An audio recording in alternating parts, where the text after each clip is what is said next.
Hi and welcome to this first episode of a number of videos which were recorded at the grand opening of Asphalt Viking Martial Arts in Eggen, Minnesota. I had the privilege and the pleasure to be invited to this particular event by Arthur von Eschen.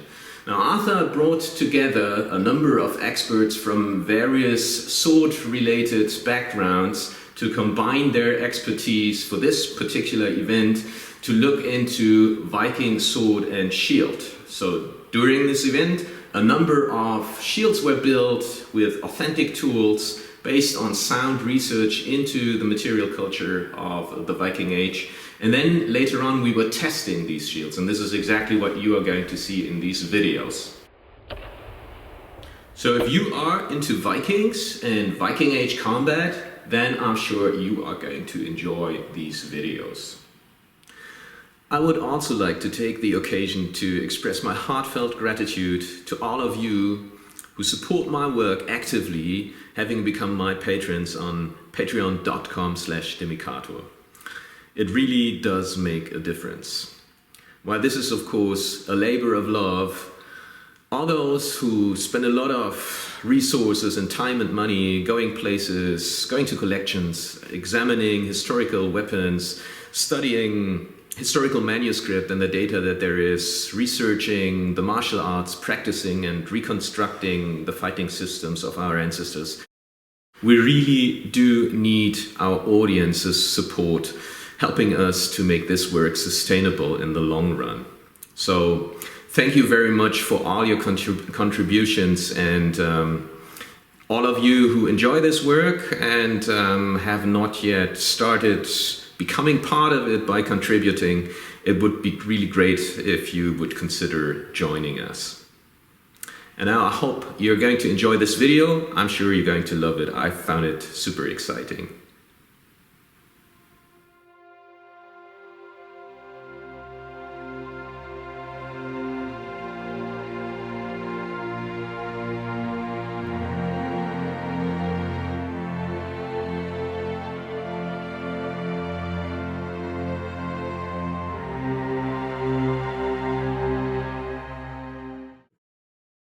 Hi, my name is Arthur von Eschen. I'm making an authentic Viking shield today. And what I have here is some hide glue. And just based on all the other kind of work I do, I have a lot of hide sitting around my workshop. And I take all of those scraps, I boil them down.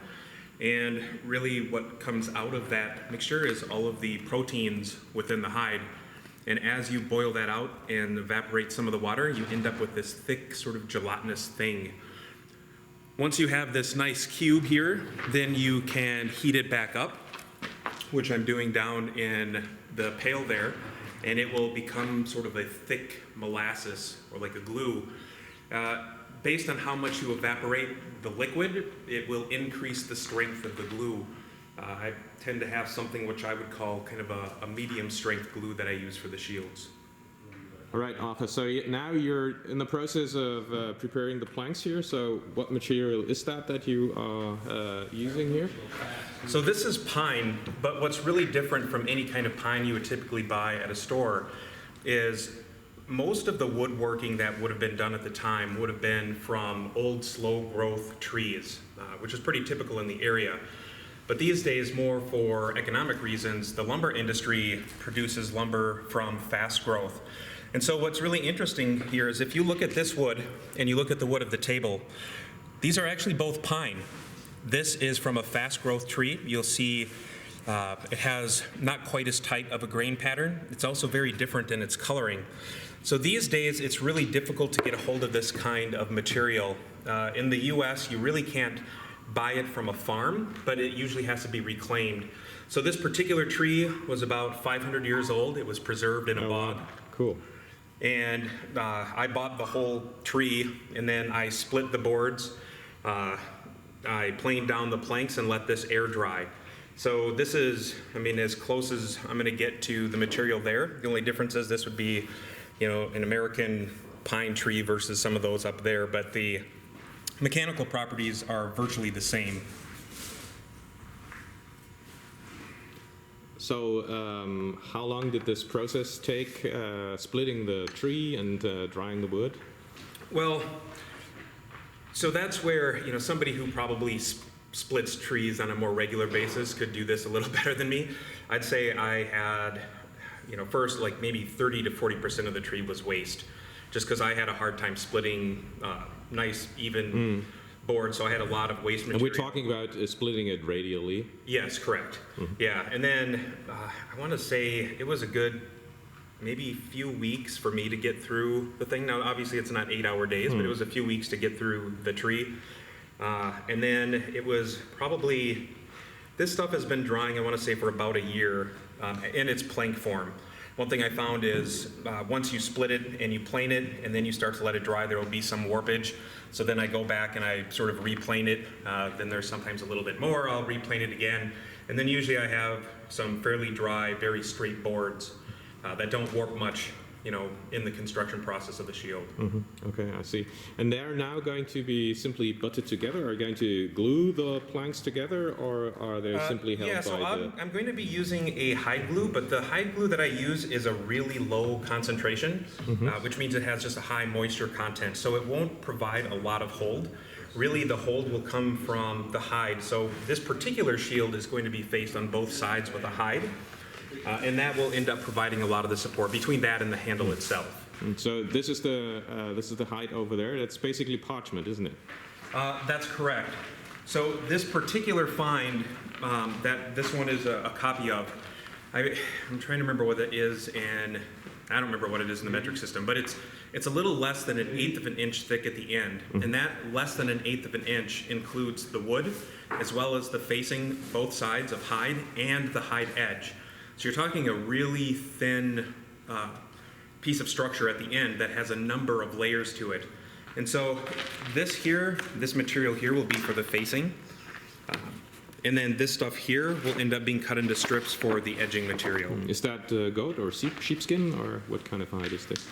Yeah, so this stuff here is goat, and normally goat, at least the way that I buy it, ends up not being this thin. So after I purchase the goat, I end up re-stretching it. So I wet it down, I re-stretch it on my rack, and then I'm able to not only get something that's thinner that seems to fit what would have appeared on a lot of these shields that I recreate, but also then I can get it to fit in one piece. I see.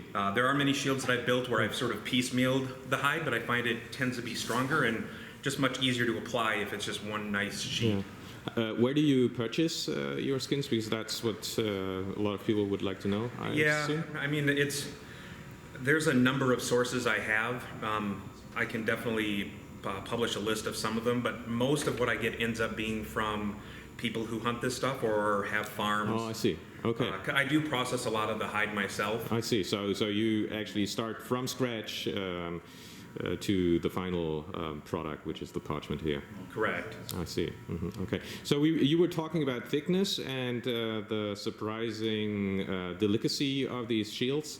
How do you determine this thickness, and which are the finds that we are looking at when we construct these shields? There's quite a few ways. So there's oftentimes what people will look at is the joinery that's involved. So let's say the nails that are peened over, any kind of rivets.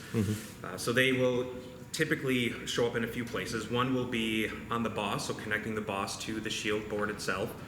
So now you have sort of the head of this nail, you have the bend over point, and you have this space in between. Which implies that we don't have surviving shields which are all intact, so we can simply measure them out. So we have some. There are some surviving pieces of wood, but there's that tends to be pretty rare compared to the number of shield parts that we found.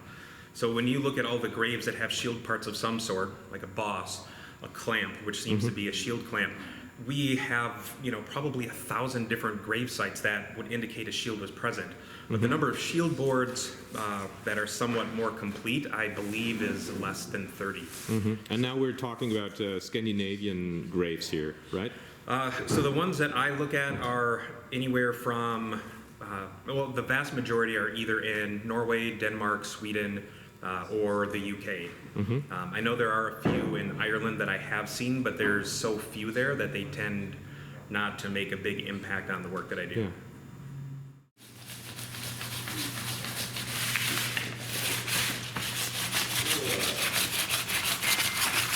Good morning, Doug. Good morning, Roland. I see you're scraping a hide, so are you thinning it down, or what is it that you're doing? I believe that what Arthur has intended, he's going to face some shields with this. And so we sort of have a good side and a rough side. And Okay, can you show it again? Yep, so this is the presumably what was the outer side of the animal, and this was the inner. So, okay, so this is like the flesh side? I believe on so. The inside, Yep. and the other side is where the hair of the animal was, right? I believe so. It seems Usually it feels referred to about as right. the grain side, right? Okay, very good. And that makes sense because there's a clear grain pattern to the hide here. Yeah, I see that. So, and what I believe what he's going to do is do some experiments with some facing some shields with the hide to see what kind of integrity it adds to it. And so, in order to get the best bind, he's asked me to scrape down the inside to make it nice and smooth. I see. It also makes it just from a tactile sense, it makes it more pliable. So all this schmutz or whatever you want to call it does seem to change how it folds in on itself. So I have a feeling that when he smooths it onto the wood backing of the shield, it will take to the shield better. I see. But all of this, I think, is experimental, and mostly what I get Excellent. to do is rub a stone on this for a cool. while. Yeah, so I see you still have a lot of work to do. I so, do. yeah. You know, I think it's just an effort in time, right? I mean, all of these ancient technologies trade time for valuable resources, right? You know, until we find the Viking orbital sander from 700 AD, where we're down to stones. Thank you very much.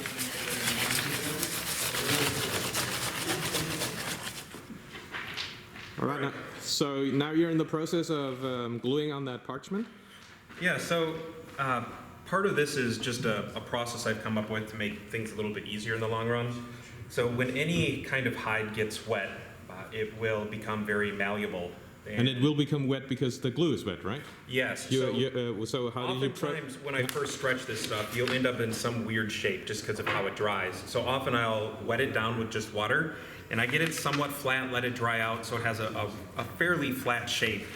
And then when I apply this glue, yes, it has water content, which will help this thing relax yet again, and that's when I'll apply boards. So what I'm using this for, because I use such a low strength glue, is this is going to help keep all of those boards together while I do the rest of the work, attaching the handle, finish planing down and chamfering the other side, and then applying the other hide facing. Oh, so that's interesting. So this is not something that happens at the end, but it's something you do at the very beginning, even before you have done the final woodwork on the shield board. Correct. And for me, and this is where it's a little unknown how sophisticated some of their clamping techniques became. There are some sample wood clamps that we have and things like that. But I mean, you could start to stick a whole bunch of rocks and other things to kind of keep things held together. But I find this is a super convenient way to get all of my work held together so I can do everything else I need to do. I see. So, and a few words about the glue. You showed us this jelly block earlier on. So how did the glue become soft and wet now? So when you heat up this glue and you apply some type of moisture, you'll see you have sort of this wet glue. And hide glue, depending on how strong you make it, meaning how much or how little water content there is, determines not only the strength of the glue, but how quickly it will initially set. So a really strong hide glue, it can set in a matter of seconds, where you apply it and you've got to throw things together. This stuff here should give me maybe 30 seconds or so before it kind of loses its tack. But as long as you get everything joined in that 30 seconds, you're good to go. And it takes, like many glues, about 24 hours to fully cure. Did you heat it up in a water bath? So this is actually my modern container. So this little modern heater down here, it is specifically for heating up things like waxes and hide glues and stuff like that. So what's really interesting is in really high-end modern woodworking, we still use hide glue today. And if you look at the tools that the Vikings used, I mean, for people who do sort of high-end decorative woodworking, not much has changed in 1,000 years. We use the same glues, we use the same paints, the same, waxes, finishes. Everything is still the same from 1,000 plus years ago. Okay, so I must not keep you from applying your glue before it becomes too cool.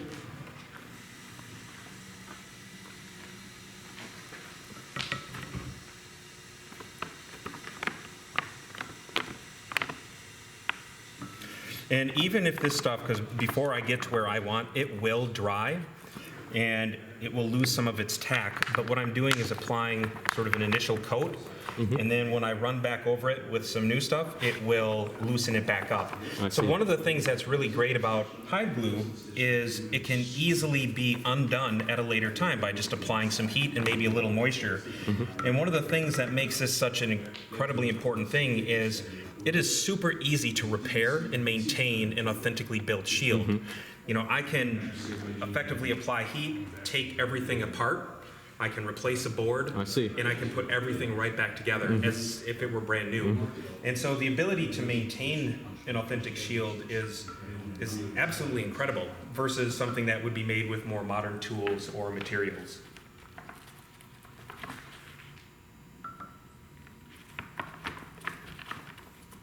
So, and is there a reason why you first put the glue onto the hide rather than onto the board?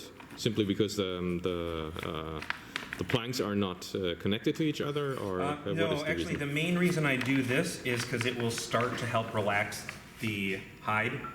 So while this is soaking here, it's going to, like, already this piece here is much softer than it was before.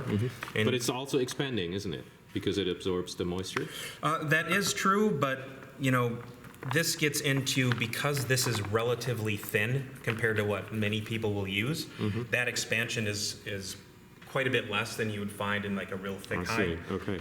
And absolutely, it's very speculative in terms of how thick the hide was, but based on even the edge clamps, for example, in this particular one I'm recreating, we know it was less than 1/8 of an inch thick.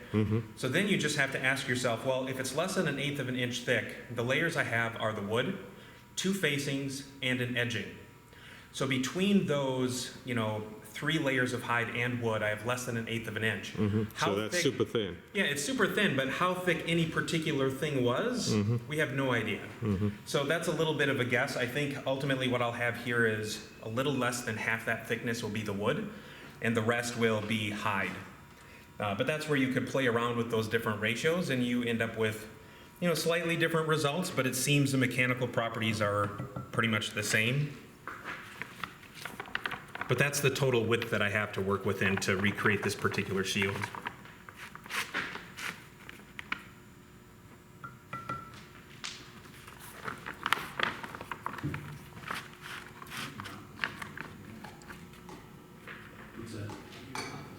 Okay, so now you're going to attach part of the board. Correct. So it's not like you're putting the parchment on top of the board, but rather put the wood onto the parchment. Is there a particular reason for that? Here again, this is more, I'm using this as a work surface. So this is effectively my clamp. Oh, I see. So by using the hide, which is roughly the exact shape that my shield will be, and by applying that hide glue down there, it will affix it to the shield boards, but also it serves as this really great sort of medieval clamp. I see. Pretty neat, Arthur.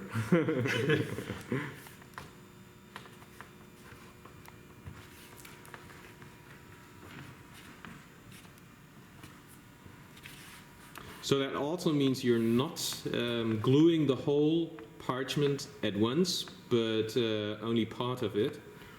Correct.